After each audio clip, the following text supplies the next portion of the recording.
Mad Max wasn't just a low-budget Australian movie. It was the explosive birth of a cinematic legend that redefined action forever. Shot on a shoestring, fueled by reckless stunts, and driven by raw energy, this film almost collapsed under the weight of its own ambition.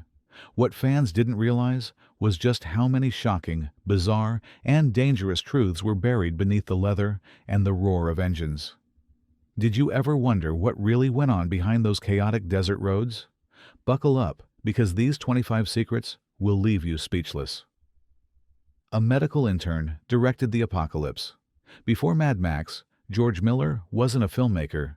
He was a medical intern. Night after night, he treated victims of car crashes in Australian ERS, seeing firsthand the shattered bodies, mangled metal, and lives cut short by speed. Those grim images became the DNA of Mad Max. Instead of drawing from Hollywood spectacle, Miller channeled trauma into art. The film's raw, clinical brutality wasn't imagination. It was a doctor's memory projected on screen. The highway carnage that shocks audiences felt disturbingly real because it was inspired by reality. Miller himself admitted he couldn't separate his hospital experiences from his vision. This is why Mad Max doesn't resemble a polished studio action flick. It's stripped, harsh, and grounded in truth. Miller turned his medical past into a mythic cautionary tale, where speed and violence carried real consequences. Every squeal of tires, every broken body, carried the weight of authenticity. Mad Max wasn't just another action movie. It was a doctor's diary disguised as cinema. That unusual origin gave it a texture that no Hollywood director could replicate. What most saw as thrilling entertainment was, in Miller's eyes, a recreation of the deadly roads he knew too well. Mel Gibson wasn't supposed to be Max. Mel Gibson's road to fame started with a fight. The young actor arrived at auditions only to support a friend, his face swollen from a bar brawl the night before. Casting agents thought he looked perfect for a freak role, and asked him to return. When Gibson came back weeks later, healed and composed, George Miller barely recognized him. Yet beneath the calm exterior was something raw, an intensity that hinted at violence just under the surface. He wasn't experienced, but he carried the broken energy Miller wanted for Max. Ironically, Gibson didn't win the part because of his resume. He had almost no film credits. He won because his battered face and smoldering presence fit Miller's vision. That twist of fate launched him into stardom, turning an unknown actor into the face of a global franchise. For Gibson, Mad Max wasn't just a role, it was destiny forged in bruises. A random fight, a chance audition, and an outsider's edge combined to create one of cinema's greatest anti-heroes. Hollywood couldn't have scripted it better. A shoestring budget with shocking results. Mad Max was made for 350,000 Australian dollars, less than some Hollywood films spent on catering. Every cent had to stretch. Costumes came from thrift shops, sets were abandoned buildings, and cars were scavenged from junkyards, sometimes crashed multiple times to save money. Even the cameras were second-hand, often breaking mid-shoot. But instead of holding the film back, the shoestring budget gave it grit. Nothing looked glossy. Everything felt lived in, rusted, and dangerous. The wasteland didn't resemble a movie set. It looked like reality unraveling. That raw authenticity set Mad Max apart from studio blockbusters. Viewers weren't watching staged action. They were watching real cars wrecked, real roads scorched, and actors wearing patched-up gear. The cheapness became a hidden weapon, creating an atmosphere money couldn't buy. Ironically, the film made over $100 million worldwide, entering the Guinness Book for profitability. What began as a desperate gamble became a record-breaking phenomenon. Mad Max proved vision and obsession could outweigh money, rewriting the rules for filmmakers everywhere. Stunts so dangerous. They'd be illegal today. The stunts in Mad Max weren't cushioned by safety rigs. They were gambles. With no insurance or Hollywood-level equipment, Miller's team risked everything. The infamous caravan crash? One take, no second chances. The stuntman nearly died, barely staggering away afterward. Motorcycle riders were launched high into the air with no crash mats, only gravel waiting to break their fall. Cars disintegrated mid-scene, leaving actors exposed to real danger. George Miller later admitted they had no choice but to cut corners. That recklessness gave the movie its visceral edge. The crashes weren't carefully faked, they were raw explosions of chaos. Watching Mad Max today, you can feel the difference. Modern stunts are safe, rehearsed, and controlled. In 1979, they were unpredictable and terrifyingly real. Every screech, every fireball carried the risk of serious injury. The fact no one died remains a miracle. It's precisely that danger which makes the film unforgettable. Mad Max wasn't action polished for Hollywood. It was violence captured on the razor's edge of disaster. The motorbikes were from a real gang. The terrifying Kawasaki bikes weren't studio props, they were borrowed from a dealership. But the riders had to personally guard them between takes, riding to and from set daily. Some weren't actors at all, they were real bikers, brought in for authenticity. That casting choice changed everything. Their swagger, their menace, even their casual cruelty felt natural because it wasn't staged. They lived the outlaw culture Miller wanted to portray. On screen, the gang doesn't feel like movie villains. They feel like genuine predators. The bikes themselves became characters, snarling and tearing through the highways. Off-screen, they were treated like sacred weapons.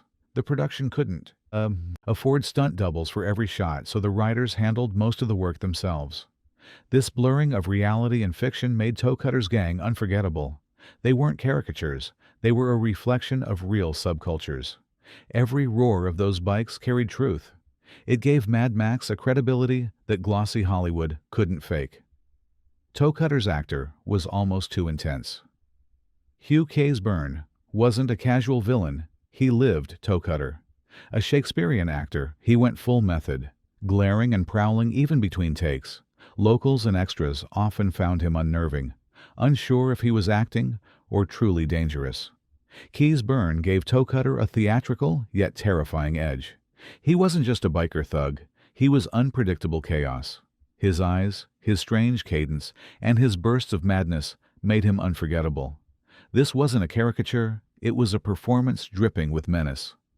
Decades later, George Miller brought Keays-Byrne back as Immortan Joe in Mad Max: Fury Road. Fans who recognized him were stunned. He had transformed yet again into another grotesque, unforgettable villain. His intensity became inseparable from the franchise. Toe Cutter's lasting impact came not from costumes or makeup, but from an actor who refused to let go of the role.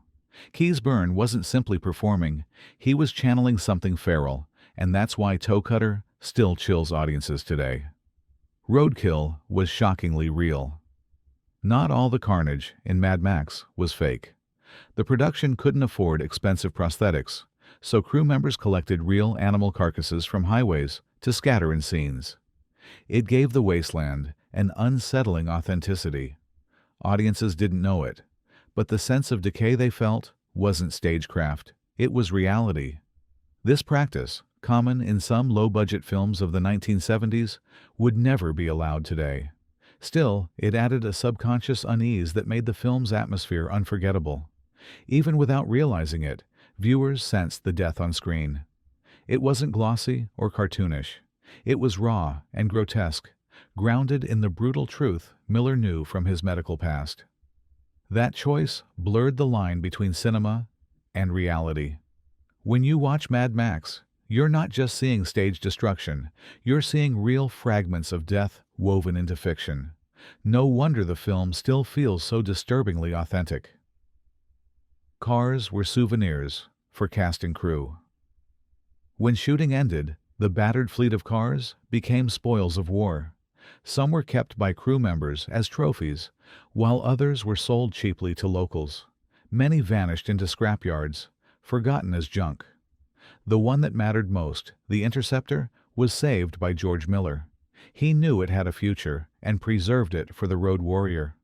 That decision turned it into one of cinema's most iconic vehicles. At the time, though, no one realized they were discarding history. The wrecks were treated as disposable, not as artifacts. Yet decades later, fans obsess over every modification, building replicas worldwide. Those cars weren't just props. They were survivors of a cinematic battlefield. Every dent and scorch mark carried a story. The casual way most were discarded only underscores how uncertain the movie's legacy was at first. For those who held onto one, they unknowingly preserved fragments of Apocalypse. Dialogue was drowned out, on purpose. Unlike typical action films, Mad Max uses minimal dialogue.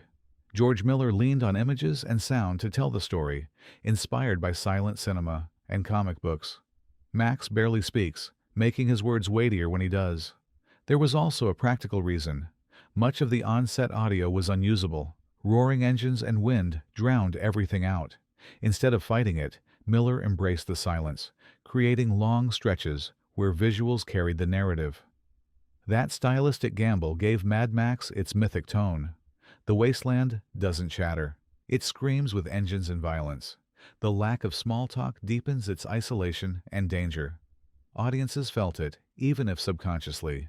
The silence amplified the brutality, forcing viewers to absorb every glance and every explosion.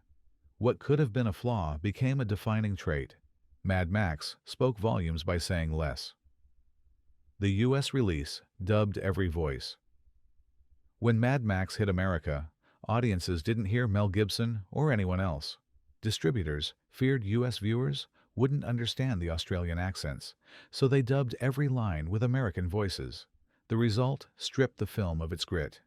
Gibson's intensity became flat, and supporting characters sounded generic.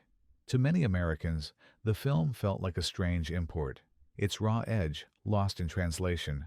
It wasn't until later video releases that fans finally heard the original voices. The difference was striking. Suddenly the film felt alive, human, and authentic. The U.S. dub remains one of the strangest chapters in its legacy. Imagine introducing a legendary anti-hero, but with someone else's voice. That's how Max first arrived in America, half real, half lost in translation. The Interceptor was nearly scrapped forever. The Pursuit Special, the Black Interceptor, became one of the most iconic cars in film history. But few know it almost didn't survive beyond the first movie. After production, the studio had little interest in keeping it. The car sat neglected in a scrapyard, rusting under the Australian sun. It was eventually rescued by enthusiasts who recognized its value, and Miller later brought it back for the Road Warrior. The Interceptor's journey mirrors Max himself, beaten, abandoned, and left for dead, only to roar back stronger. That survival turned it from a mere prop into a legend of cinema. Had fans not stepped in, the wasteland's greatest weapon would have been lost forever. Today, replicas circle the globe, but the battered original remains the holy grail for gearheads and film buffs alike. The fact it was once just minutes away from being crushed is almost too insane to believe. The Interceptor didn't just survive the apocalypse on screen, it survived one in real life. The film nearly sparked riots in small towns. When Mad Max screened in rural parts of Australia, locals weren't prepared for the raw violence and apocalyptic nihilism. This wasn't a polished Hollywood feature. It was gritty, shocking, and unlike anything people had seen before. In some towns, audiences reportedly shouted at the screen, and walkouts were common. One theater even pulled the movie mid-run, claiming complaints from residents who thought it glorified biker violence. Ironically, those reactions only fueled the movie's legend, painting it as too dangerous for normal theaters. The chaos spilled off the screen and into the very towns where it played. If you're hooked on these secrets, go ahead and like and subscribe, because we're only halfway through, and the wildest ones are still coming. Mel Gibson's pay was shockingly low. You'd think the man who launched one of cinema's greatest franchises walked away rich. Instead, Mel Gibson was paid just 15,000 Australian dollars for Mad Max. For a film that grossed over $100 million worldwide, that paycheck was almost laughable. At the time, Gibson wasn't a star, just another struggling actor. He treated the role as a small gig, never imagining it would explode into a global phenomenon. The irony is staggering. That tiny check not only introduced Gibson to the world, it laid the foundation for him to become one of Hollywood's highest paid actors. Within a few years, he was earning millions per film,